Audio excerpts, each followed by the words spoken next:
the fact that we have UPI in India, which in itself is almost a miracle, the way that's been adopted by Indians for digital payments. And now you have UPI Lite. So it's fascinating, isn't it? You're talking about making edtech courses, accessible to the remotest areas where the internet connectivity is not all that great. So making sure obviously everything has to be lighter, easier to download, or there should be an offline version, etc., etc. You have UPI Lite right now, Amit. Fascinating, isn't it? Talk to us about UPI Lite and what it has to offer all of us. Okay. It basically makes certain things simpler, at least for smaller transactions. So you can do one-click transactions on UPI Lite without the use of a UPI PIN. That is up to 200 rupees single transactions. Right. Then this UPI Lite can be loaded with 2000 rupees twice a day. So that is how much. So basically, it will be faster and it will be simpler, and it will be less clutter basically in the passbooks or of banks. Right now, 15 banks are supporting UPI Lite. More will follow. But yeah, it's basically going to make your at least lower purchases, lesser amount purchases faster. Right, so it's fascinating. And also, can you tell us about any names of the banks, of the 15 banks that's available with you? All the leading ones. So all the public sector banks basically are the ones. I don't have the exact complete list. So list mainly right now, the leading public sector banks of India are already on board. And some others too, but more are going to follow. More are going to follow. But Karthik, it's very important, isn't it, to take UPI and make it UPI Lite? Or that facial expression tells me that you're not all that convinced about it. I'm a little confused, Krishna. Okay. Why? I mean, let's jog our memories back. Okay, everybody remembers demonetization. Oh, everybody remembers the full page ad released by Paytm the day after demonetization, thanking Prime Minister Modi with an image of Prime Minister Modi thanking him for digitizing payments in India. Right. And the memes that followed. And the memes that followed. Let's not get into the memes yet, otherwise we'll end up becoming one. So the journey, the pickup that we saw in digital wallets was astronomical. Everybody was on Paytm, everybody was on some digital wallet or the other, and you would load cash onto that digital wallet and you would transact with that wallet. And then comes UPI and says, goodbye wallets, digital wallets are history. You don't need to load up cash, you don't need to keep that cash in a wallet interest-free, let the money be in your bank, and this is going to be bank-to-bank transfer, completely secure, accepted everywhere. And you had QR codes of all sizes and all colors mushroom from any panwala to any five-star hotel. You had QR codes pretty much exploding in the country. And we've seen UPI pick up month on month. Every time the RBI releases data, UPI transactions are swelling higher and higher. Right. And now we are saying, hey, hold on. UPI has a wallet feature. In that wallet feature, you add 2,000 rupees twice a day, make payments. Are we going down that curve? Why and why are we doing it? I think the kind of safety security features that UPI has, every time you make a transaction, you scan a QR code, you inch in a PIN code. Why do you want to get rid of it? I understand if UPI Lite is a lighter application to run on feature phones, not smartphones. You have, let's say, the GeoPay equivalent, which can run on small phones, feature phones, not smartphones. It's a lighter application that does not consume too much data. I'm all in favor. But load 2,000 rupees twice a day into a wallet, make transactions of 200 rupees without inching in your code. Who's going to redress the frauds that start taking place? You leave your phone unlocked, somebody goes, swipes 200 rupees, gets some goods and walks away. I mean, we're opening ourselves up to more challenges and going down the slope back into wallets. Why?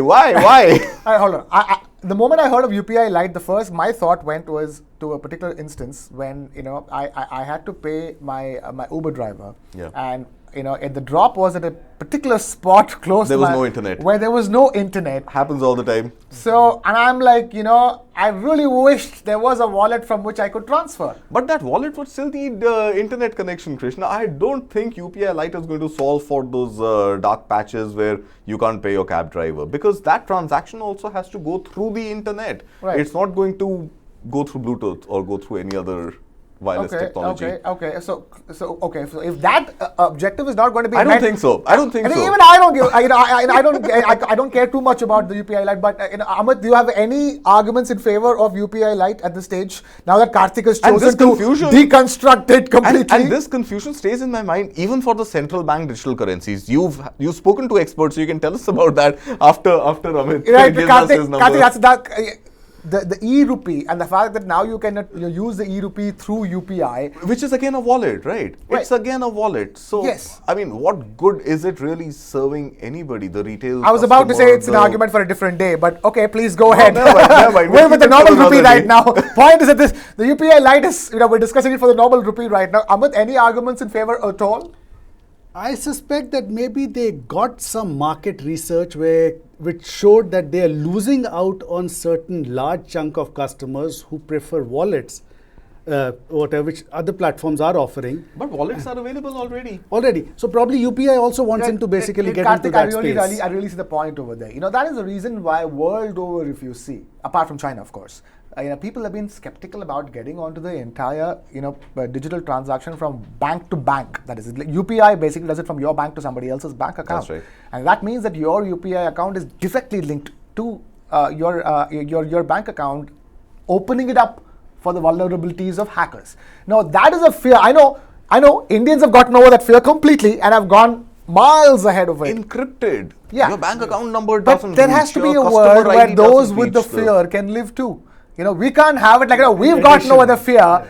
Nobody can have the fear. Hey, don't have fear because I'm done with that fear. You know what I'm saying? So, there has to be, I think there has to be fair and equitable world, Karthik. I'm cool with UPI. You're cool with UPI. We're UPIing all the time. We're so proud of the fact that it's India that is doing UPI. Look at the size of the transaction, billions of transactions per month. No, I have nothing against UPI Lite. Don't get me wrong. I think great. It's a novel idea. Go make your transactions. No. But the volatilization, the volatilification, I think there is still a case for the existence of wallets. That's what I'm trying to say over here. Sure. My whole confusion stems from the fact that are we clear ourselves as consumers, as users, as decision makers, as central banks, as as custodians of the wealth of the population, are we clear on what trend line we want to follow? That is where my confusion stems from. Because we had seen the rise of wallets and we saw the decline of wallets. And that decline of wallets came on the back of a rising UPI bank-to-bank, real-time, PIN-enabled, secure interface. And now we're going down that slope back towards wallets and saying, hey, let's get wallets also to coexist. Sure, I mean, more options available. Each person would have a different liking, would have a different take on how they want their transactions to go through. I'm all in favor of choice. I'm just confused with the trend line. And that's it. I'm journalistically confused. I'm not confused as, hey, this is not right or this is, this is the way to go. I'm just confused journalistically. Where is our digitization of the currency heading? And that is where the confusion on the e-rupee also stems from. True. E-rupee is also technically a wallet, isn't it? Right. It is not going to be bank to bank like the UPI. It is going to be wallet to wallet, linked to perhaps a bank account, operating on the same QR codes, interoperable with UPI, perhaps riding on the UPI platform itself. So are we creating too many entry points for for hackers or for scammers to come in from? Right. Are we going to eventually lead towards a situation that you don't know where your transaction is going from? Right. This happens with me. Some of the apps that I use for digital payments, I don't know if the money has been deducted from my wallet, if the money has been deducted from my bank account.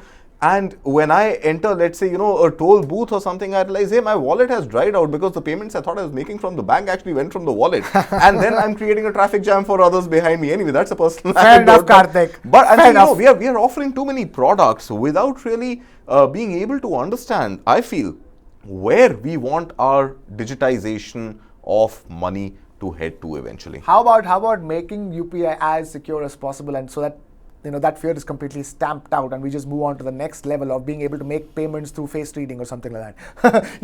True. So let's just get you're just talking about the fact that just move on to the next UPI level. gets unlocked, and Google Pay in fact has partnered with UPI. So Google Pay gets unlocked with the face, at least on the iPhone. I'm sure and that would be a feature on other smartphones as well. With generative AI thrown in, maybe you can intuitively make payments that are going to happen to you going forward. That's going to be difficult, Krishna, because a deep fake is going to generate your image and get your UPI to be unlocked and make a payment you don't want to make to the dark web. Oh gosh, technology musings. But for now, UPI Lite is available, and UPI Lite is here as we're talking about it. So we'll see how. I'm curious to know what the kind of adoption rates would be for the UPI Lite. We'll discuss that eventually with Amit. When we get the numbers on that. I suspect that these people have basically jumped the gun for somebody else to come in and start saying it is one click. Now, what I can suspect is all the people who use Apple and go to an app store where they even have to purchase music, it is one click. You just click and it comes down, whatever.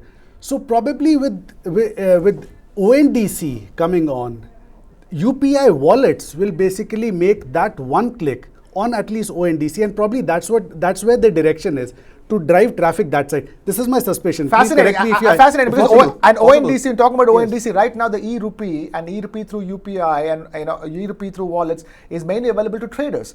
For business to business transactions is what e-rupee is largely used for, block transactions in rupees. So there could be Amit is on to something. Could be, absolutely, but 200 rupees again, it doesn't sort of give me too Anyways, much it's a confidence. small value transaction. That's what transactions. Right. Fair enough.